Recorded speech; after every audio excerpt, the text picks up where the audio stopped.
clear of the closing doors, please. All right, real quick, Pat. Let's run through the Week 6 NFL picks here. It's a just disastrous slate. It's a horrible slate of games here. Every spread you look at doesn't look pretty. It's rat lines left and right. There's injuries brewing across the league at an alarming rate right now, Pat. Week 6. I mean, right now I could recap the records. I'm 7-7-1. You and Cody are 7-8. Mark Shenlugan 5-10.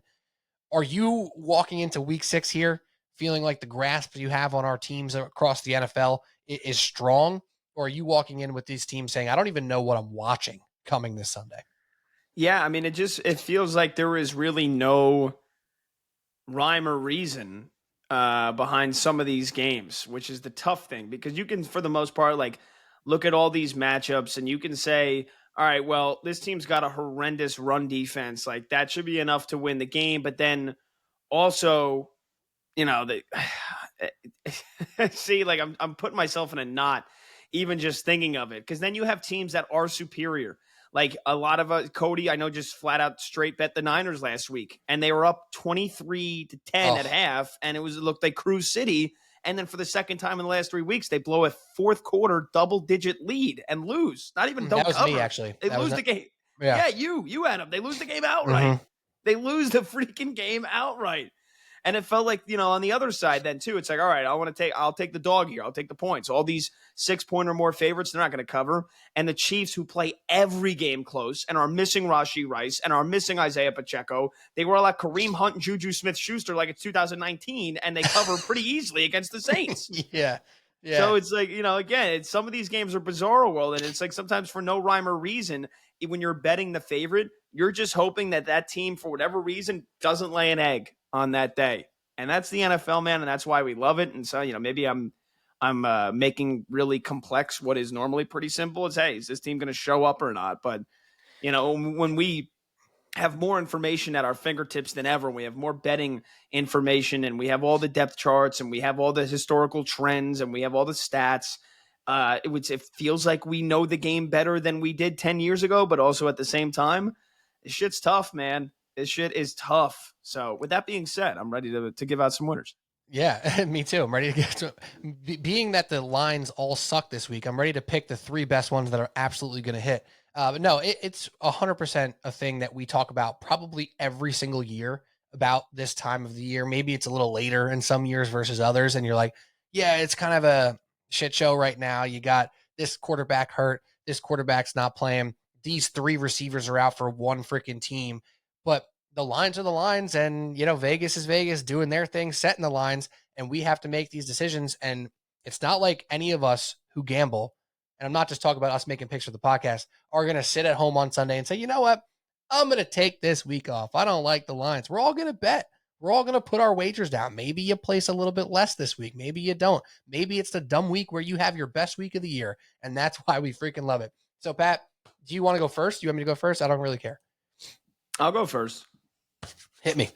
Because again, if I happen to be totally wrong here and this is a blowout win for the Ravens, whatever, so be it. Oh well, I've seen the Ravens as giant favorites at home so many times. We saw it happen in week 2, and we saw John Harbaugh. He's like up there with Kyle Shanahan. 2 of the best coaches in football are also 2 of like the worst guys with big leads, because the Ravens and the Niners, I think, are the 2 teams that have blown the most 7+ point leads in the second half in the last 3 years. So give me the Commanders +7, man. And this is right now, right as we speak, 12:52 a.m. on Friday morning, October 11th. I mean, I didn't need to give the exact date. Friday morning, late Thursday night, the clock has struck midnight. It's almost 1 a.m. Commanders are a juiced +7, -115 on DraftKings right now. But I got the 7. I'm going to take the 7 with the Commanders. Again, it feels like the Ravens as big favorites are usually not reliable. And I tried to sell high on Jaden Daniels and the Commanders last week. I had the Browns in a teaser with the Panthers, and Deshaun Watson is the worst quarterback in football. And I should have known, even with a bad Commanders defense, that they would still look good against Deshaun Watson. But I'm not going now. So last week, I'm trying to throw last week out the window. I'm not trying to like get too influenced by a 20, like seeing the box score and saying, oh, they crushed the Browns 34-13. Like, I know how bad Deshaun Watson is. That being said, like if the Ravens were 2.5-point favorites, I'd probably hammer them. Like, I'd probably be on Baltimore. 2.5, Pete, you know, I'm preaching to the choir here. 2.5 is a lot different than 7. Yeah. 7, a full touchdown against this Commanders team with what Jaden Daniels has done so far to a historic level. Now, look, Jaden Daniels decides this is the clunker he's going to throw in. Again, so be it. To me, this team, as well as they've played offensively, putting up 34-plus points in the last 3 weeks at will. Like, the Ravens defense, they got gashed by Cincinnati. They got gashed by Joe Burrow and Jamar Chase, and that passing attack just a couple of days ago. Just because they're at home, I don't think that warrants them being a whole 7-point favorite, right? I mean, sure, Washington's defense, still not good. Baltimore should be able to score points, but the Ravens defense at this point in the season, not as good as it was last year. Vegas hung 26 on them. Dallas, they were blowing the Cowboys out, and then they played prevent. So again, like, even if Baltimore gets up big early, they're up by 14 points in the second quarter. I know that Washington can throw themselves back in the game, and I know that the Ravens defense can let them back in the game because that's what John Harbaugh does. So I think there's many ways that the Commanders can cover this. Give me Washington +7 for the first pick. The Ravens secondary just been giving it up, despite having good players, just giving it up left and right. And on top of that, I can picture this being one of those games. Oh my gosh. Jaden Daniels versus Lamar Jackson. What a beautiful thing. These guys putting on a goddamn show.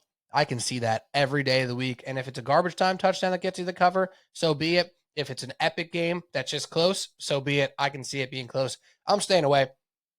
I have too much Jaden Daniels, exposure in my 6 fantasy leagues. He was one of my key targets. Very proud of that one. I have him in 4 leagues as my quarterback. So I have so much exposure there and then so much love for Lamar Jackson and the Ravens that I'm staying away. But I like that one, Pat. I'm going to stay away from it. But if I had to pick a side, you have to take the points, it feels like there.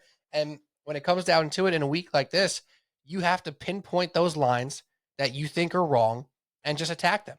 Like, you have to just go see one of these lines and go for it. And that's what I'm going to try to do here, where when you see a game and you think to yourself, all right, this is what the line's going to be, and then you see what it actually is, you have to just jump on it. So I'm going Green Bay Packers -5.5 home against the Arizona Cardinals. And this is one's a little bit inverted here, if you will. When I saw this, I go, oh, you know what? The Cardinals have played a couple decent games. They're a little frisky. They just beat the 49ers. I bet this is 3.5 or 4.5. I see 5.5, and I see confidence in the Green Bay Packers. When I go then to pregame.com, I see 60% of tickets on the Green Bay Packers with 79% of cash. It's my favorite spot to bet, Pat. You know this. The team that just looked bad last week against a team that just did something special the week before. I'm taking the team that looked bad last week because guess what? The numbers prove it right again. All this cash coming in on the Packers, not as many tickets. That means I think I'm beating the system here with Green Bay looking crappy, getting this ugly, stupid win last week against a banged-up, brutal Rams team. Romeo Doubs is back after their little snafu, and then he's back in the game. That's huge. I know we always talk about the Packers receivers. Oh, they have so many of them. Watson was out last week. Doubs was out last week. Now Doubs is back. Jaden Reed's still doing his thing. I think this is a get-right spot for the Packers, coming off the embarrassing win against Los Angeles, and the Cardinals coming off an epic win against the San Francisco 49ers. Absolutely, I'm riding the team that looked bad last week against a team that looked good last week. It's just one of the things I do, and I'm riding it. That is a very Pete Kennedy spot there, and I can't blame you for taking it at all. Pick number 2 for me. You know, you and I discussed this before we started the pod, and you said this is just a dumb game, man. It is a dumb game. Dumb game. I'm in on it. I want it. Give me the Bucks. And this is another one on DraftKings right now at 12:58 a.m. early Friday. They are juiced -3 against the New Orleans Saints, -118. If you want to take a -3, so go ahead. That's what DraftKings is showing me on the board. I'll lay a little bit of extra juice to get the flat 3 and not have to lay the hook with the Bucks. Divisional matchup, yes. Tampa Bay on the road, yes. Spencer Rattler playing quarterback. I will take my chances with Spencer Rattler making his season and NFL debut here. for the New Orleans Saints. Okay. I didn't think he was a very good college quarterback. I don't think he's going to be a very good NFL quarterback. This is going to be a very handcuffed offense with him at the helm. You're not going to see those deep shots. You're not going to get the timing with Rashid Shaheed. Chris Olave, who, by the way, has been starving for the football anyway, they've got to run, some very, junior high route trees for Chris Olave because Spencer Rattler, again, is being thrown into the fire with a couple of days' notice here after Derek Carr gets knocked out of Monday night's game. And now it's Spencer Rattler all of a sudden going up against the Tampa Bay Buccaneers defense that is going to blitz the crap out of him. Todd Bowles is going to he's going to blitz all night. And there might be a couple of plays where Spencer Rattler hits a couple of passes and they get some yak yards. But for the most part, this kid is going to look, for the most part, in my opinion, lost against a defense that has a lot of good players, that has a head coach that knows how to beat young, inexperienced quarterbacks. And maybe just the sheer divisional nature of this game. Maybe it's a 7-point game. Maybe it's a 6-point game. Maybe it's a 14-point or it's a I don't know, somehow 11 or 12-point game, and the Saints get a backdoor touchdown to make this close to the line, to make it close to 3. Maybe it's, I don't know. Maybe it is. Maybe they end up, they're down 10 and they score a touchdown and they lose by 3 and it's a push. But again, I will take my chances against Spencer Rattler making his NFL debut against the Bucs defense that last played Thursday night against Atlanta against Kirk Cousins. And yes, they gave up 36 and they lost the game in OT. They've had a full, by the time this game gets played, 10 days to recover.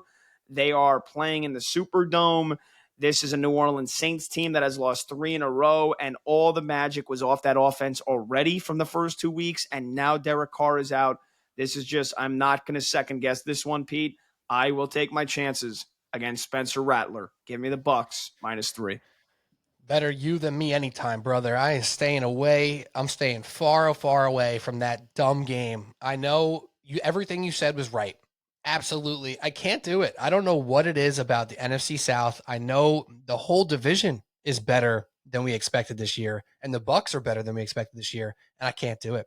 I don't know why. I just couldn't bring myself to do it. That line just was freaking me out, Pat. It was freaking me out. I hope it works out for you, though. My next one, pick number 2, I'm going with a team that I know for a fact has covered 2 weeks in a row because Pat Boyle has picked them 2 weeks in a row. And don't be mistaken here when you look at DraftKings or whatever sports book you use or ESPN or whatever thing you're looking at. This is not an away game for the Jacksonville Jaguars, Pat. This is a home game for the Jacksonville Jaguars. They're in London, baby, 9:30 in the morning. They're +1.5 on DraftKings right now. Let me double check that because I was just seeing +1.5. Now it's +1. Yeah, +1.5 for the Jacksonville Jaguars against the Chicago Bears. It makes it look like it's a home game for Chicago, but this is in London, and this is where the Jacksonville Jaguars thrive. They had an abysmal start to this season. It truly was a pathetic start to this season. Trevor Lawrence came up short time after time. Their defense got shredded in multiple facets of the game, and guess what? A few plays here, few plays there, and this team's like 3-2, 4-1 possibly. They got run out of the gym against the Buffalo Bills. They could have beat Miami. They could have beat Cleveland. They could have beat Houston. They finally beat Indianapolis. This is not a 1-4 team, in my opinion. The Chicago Bears are a team that I backed last week, who I do like to make a playoff push this year. I think Caleb Williams is making strides. I still like what I see out of Caleb Williams.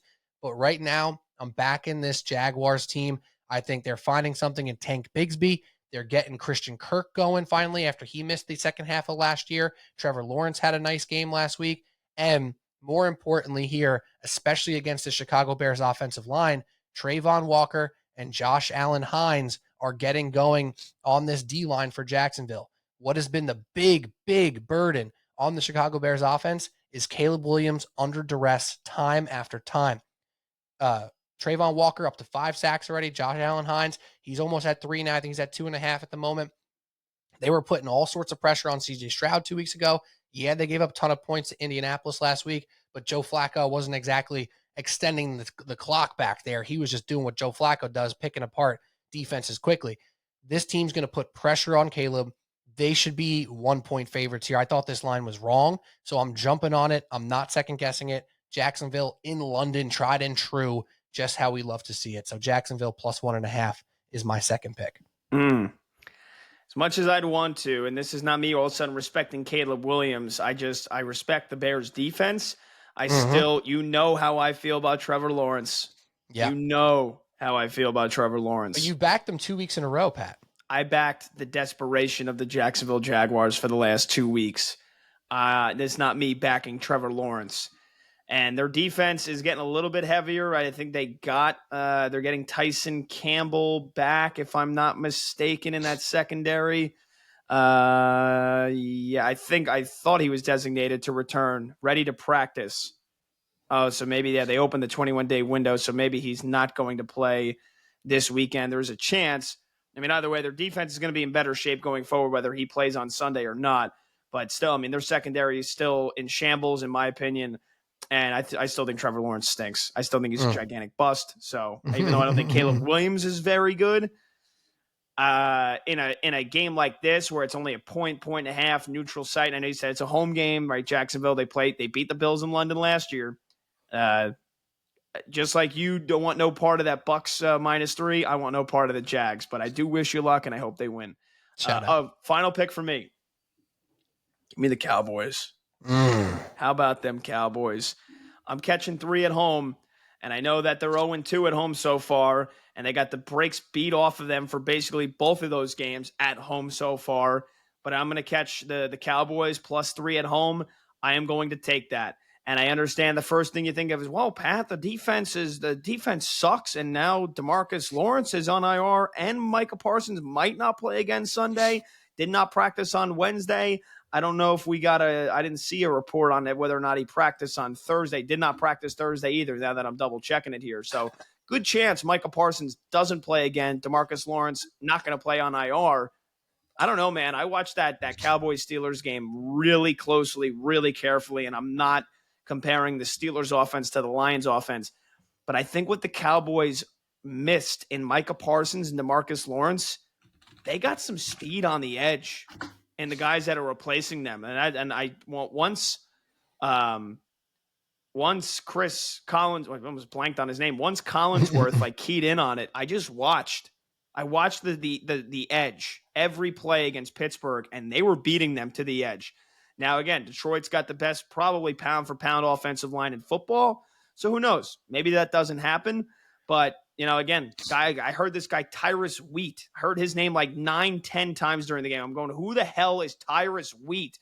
Young defensive end, speed edge rusher from Mississippi State. Guy went undrafted, and he had a pretty damn good game. At least sealing the edge. Also picked up a half a sack. So DeMarvion Overshown, who's their next stud linebacker who missed all of last season with an injury. He is a beast. He's going to fly all over the place. He's going to do his best to make life difficult for Jahmyr Gibbs and David Montgomery. And again, for me, this is also somewhat of a fade of the Detroit Lions. We know this team's capable of a clunker. We know this team is capable of letting teams back in it. They tried to let Seattle back in that game on last Monday night. The Seahawks defense now in the last 3 weeks is just so damn bad that Detroit was scoring at will. They were horrible in the red zone against the Cardinals and tried to let the door open for Arizona. They were horrible in the red zone against Tampa Bay and lost that game outright as 8-point favorites at home. And they blew a double-digit second-half lead on the first game of the year to the Rams at home. So this is another team that I'm hesitant to. I have a feeling they're going to be there in the NFC Championship game once again. Ultimately, I believe in them come January. But right now, these first couple of weeks of the season, 3 on the road with Detroit, not a position that I want to be in. I'll take the Cowboys knowing full well, like I said, they got the brakes beat off them by New Orleans and for 45 minutes by the Baltimore Ravens the last 2 times they were home. I'm going back to the well. I think Dallas has, in slimly beating the Giants and slimly on the last play basically beating the Steelers, I think they have found some fight. They have found some dog in them. I love Jalen Tolbert in the slot. I think he is he had basically already replaced Brandon Cooks as the wide receiver too, but I think they also have a lot of speed with Jalen Tolbert, with Kevontae Turpin, that can be a massive weapon against this Lions secondary that is very suspect in my opinion, that gives up a ton of penalties. And I think the Cowboys can move the ball down the field really well against the Detroit Lions. And yes, I understand Dallas also still doesn't have a running game. Whereas logic and on paper, it would point to you in the direction of the Detroit Lions. I think this is a sharp pick. This is a Patty Boyle sharp pick, in my opinion. I'm going with the Cowboys +3. I love it, Pat. I actually, one of the picks I wanted to kind of incorporate into my picks was the Cowboys, and I ended up leaving them off. You know me, I love betting the Cowboys for some reason. People just like to think that they aren't good in the regular season. Like all the crap that the Cowboys get, they're good every regular season. They're just putting up wins every regular season, and it hasn't been pretty this year. That's true. However, they can put up numbers. They can kind of get in the shootout if Jared Goff starts throwing for crazy yardage or whatever. But like you said, that 3 points is going to come down to it. And the Cowboys, outside of getting blown out occasionally, play pretty damn close games. And you're getting 3 points at home, you got to feel good about it. But I'm not going there for my final pick. I'm going with another pick that feels just as freaking crazy, Pat. Just as dumb, just as stupid. Give me the New York freaking Jets +2.5 at home against the Buffalo Bills. What's better to do than bet on the new coach bump? When you got that coach fired, you just feel it every single time. It feels like the new coach comes in, team plays with some new energy, and all of a sudden things look good. Not only did you get the coach fired, you got freaking Nate Hackett demoted as well. He's not calling the plays. And Nat Hackett being demoted was really the thing that Jets fans wanted. I think there was a lot of Jets fans who didn't want to get rid of Robert Saleh. They wanted to get Nat Hackett demoted or removed entirely. You got kind of both, I guess. And I don't know if I believe Saleh should have been fired, but what I do know, Robert Saleh isn't some super coach. Robert Saleh isn't the answer. He may not be a bad coach. His defenses may be good every year, and maybe he shouldn't have been fired. Well, guess what? He was. Nat Hackett demoted. These are good things. The Jets needed to get some freaking ruffles feathered. How about this? Feathers ruffled, Pat. They needed to get their feathers ruffled. They needed to change up the juju. They need to let it rip a little bit with Aaron Rodgers and this team. The Buffalo Bills also give up the run game in waves. Breece Hall has been really bad so far this year. His fantasy owners are okay because he scored a couple touchdowns so far this year, but he hasn't looked good. This is the get-right game for the run game on the New York Jets side. Also, you get this new energy. You have this new coach who comes in and says, despite Rob Saleh wanting to demote Hackett and him getting the boot, I'm still coming in here and doing it in my first week. Nat, you're done. And what I think could happen here is Aaron Rodgers is truly given the keys to run this offense, because what I think has been going on is the defensive-minded coach said, hey, we still got to play this certain way.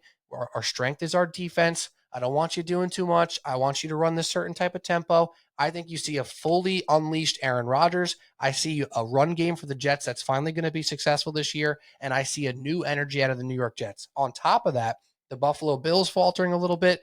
They're still trying to figure out their offensive game plan every game with who the hell their number one wide receiver is. If they can get James Cook going consistently, do they need Josh Allen to be a hero every freaking week?